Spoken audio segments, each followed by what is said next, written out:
The unprecedented onslaught against the Jews has occurred because the Jews are central to Western civilization. They are Western civilization's soul, because the Islamists understand that religion is the moral scaffolding of a culture. Without that scaffolding, a culture collapses. And the Islamists understood that when it came to the West, the Jewish people were the scaffolding of Western civilization. Folks, this is Melanie Phillips on Israel and Palestine, an incredible speech that I do not want you to miss. Israel is the quintessential nation state. The Jews basically invented the nation state, and the Jews are the most particularist of peoples, the most apart of all peoples. And therefore it's hardly surprising that in a society which has taken an axe to its own core values, that the Jewish people and the state of Israel have a bullseye on their backs. The unprecedented onslaught against the Jews has occurred because the Jews are central to Western civilization. They are Western civilization's soul.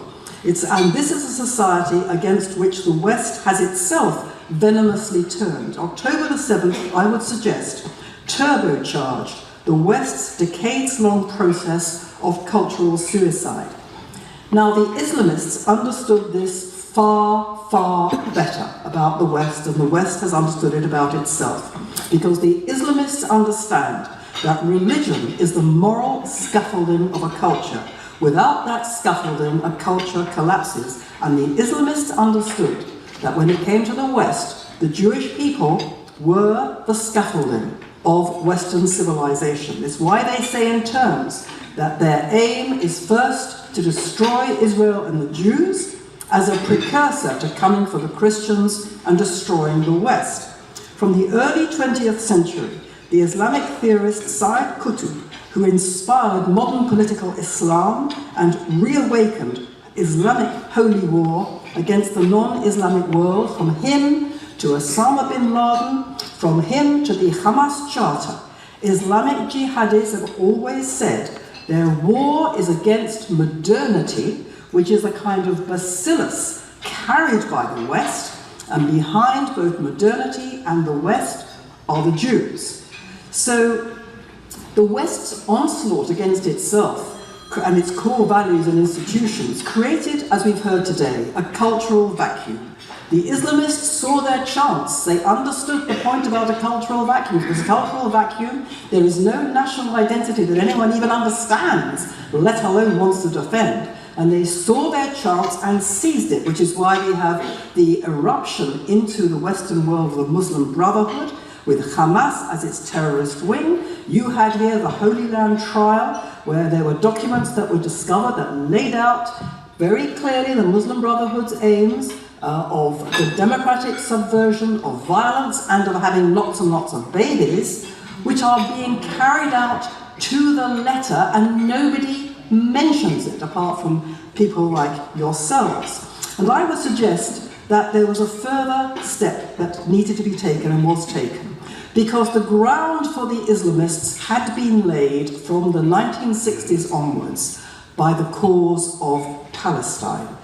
Palestinianism is the Islamist Trojan horse, because the Palestine cause has become the default position for all Western progressives. It's come on the back of colonialism, as you will know. Israel is seen as a colonialist enterprise.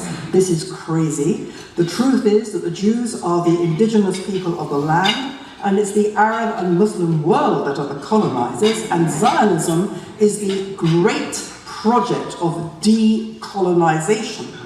But facts cannot dent this narrative that the Palestinians are the indigenous people of the land, the Palestine cause is the cause of the oppressed, because, of course, in this post-biblical world, there is no such thing as truth. The idea of objective truth, it is said, is only believed by people who are unsophisticated and uneducated. But if there is no such thing as truth, then there are no such things as lies. So lies become unchallengeable, because in this post-truth world, everything is a matter of opinion, and feelings trump facts. So progressives which sign up to all of this think of themselves as moral. They're progressives because they're moral. They're moral because they're progressives. They support the oppressed as a moral act. They're supporting the oppressed Palestinians as a badge of their moral worth. And under the doctrine of intersectionality, Jews are oppressors because, as I said, everyone knows in this world that they run everything. So the Palestine cause has become a badge of personal moral worth for the entire liberal world. Because the cause is supposedly moral and the Palestinian people are victims, the liberal world has bought entirely into the narrative of falsehoods and lies. More than that, it has supported, the liberal progressive world is supporting, by supporting the Palestinian cause, it is supporting a project of extermination, the extermination of the State of Israel, and more than that, it is supporting a cause which steals the Jews' own history in the land. The Palestinian cause is the ultimate cultural appropriation. And this, while Palestinian cause supporters are also buying into the language of the Palestinian cause, which is the language of medieval anti-Semitism and Nazi anti-Semitism with imagery of rats, octopuses, and other stuff like that. And we saw this 2 days ago with Bob Vylan in the UK, a band who started chanting death to the IDF in front of hundreds of thousands of people. It's the same rhetoric. This rhetoric was inspired by who, when, and why? Hamas, Hezbollah, the Houthis. Coming out of the mouths of progressive people today about the State of Israel today.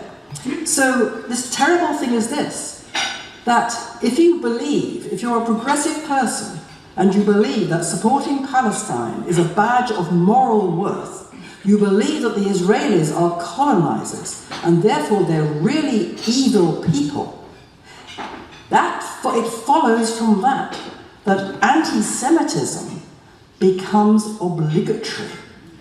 You have to hate the Jews because they're really bad people. That is the terrible thing that we're seeing. That is why we're seeing all this moral virtue signaling around crazily the language of extermination and Nazi ideology. Because this is the logic. Anti-Semitism becomes morally mandatory. And so, with all these terrible perversions and inversions and madnesses, I'm afraid the Palestinian cause has recruited the Western intelligentsia, and it's recruited many Western governments.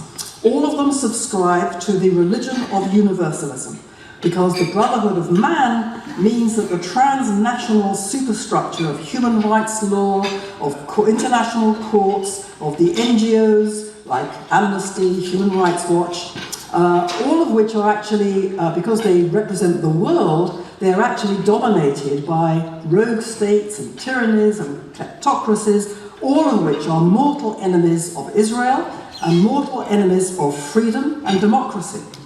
Through the Palestinian cause, the institutions of the entire humanitarian establishment, whose every word is regarded as unchallengeable by Western governments, the institutions of the humanitarian establishment have been turned into a weapon of exterminatory war against Israel. In Britain, across great swathes of the professions, the administrative class, and of course the intellectual class, everybody believes that Israel is guilty of crimes of which it is not only innocent, but is the victim of those being lauded by the West as its conscience. And we have this extraordinary situation, therefore, in which Islamists and Western liberals are marching on the streets side by side in what's called the Red-Green Alliance, which is, to put it mildly, ironic, since the people who are marching as, for example, Queers for Palestine, alongside Islamists, have absolutely no idea that those Islamists, if their chosen society comes to pass, would take their heads off their shoulders. They are united by a desire to end the West and by mutual detestation of Israel and the Jewish people. Now, my book goes into this in great detail, and it sounds awful, it sounds as if it's all over. On the contrary, I don't think it's all over at all. I think the West can survive, I leave it as an open question whether it wants to survive, but if it wants to survive, it can do so, provided it does certain things. I think that the Jewish people who do cultural survival as their unique selling point can help the West pull back from the cultural brink because they know how to keep the cultural show on the road. My final remark is this. The West is facing an Islamist death cult. It's a death cult because they say, we love death, you love life, we'll win. And it's a death cult because they want to destroy the West. The West is paralyzed in the face of this Islamist death cult because the West is itself gripped by a cultural death wish. It seems not to want to live. If the West is to survive, it has to learn to love itself enough to want to live. And it has to learn to love the Jewish people, whose great lesson for the world is how to keep the cultural show on the road. That's because Israel does love itself. It loves what it stands for and it wants to live. The secret weapon that Judaism offers the West at this parlous point is just two words: choose life. Israel will therefore survive and thrive, the West may not. Much of the Arab world has come to understand this. Now it's time, I would suggest, for the West to understand it too. A great way to test out what she just said about what the Jewish world is providing to the West, which is two words, choose life, is to literally listen to the words of the person that I actually mentioned earlier, which is, or the duo, the band, the UK band, Bob Vylan, who if you listen to what they chanted, what he chanted on stage 2 days ago, which is death to the IDF, is that choosing life or is that choosing death? I'll let you figure out the rest. Thank you so much for all your support. See you next video. If you want to continue the conversation, you can support my work for free. Discord does not cost a thing. It is the best way to connect with me and others who are seeking the truth. The link is in the description. But if you want to take it one step further, my Patreon gives you access to the Israel you don't see, uncovering the untold stories of what mainstream media does not show you. The link is in the description and it helps me to continue this work. Or if you're just looking to help this thing go, PayPal and buy me a coffee is a really easy way to support me. This channel, this work does not happen without all of you. Thank you. I love you. I'll see you next time.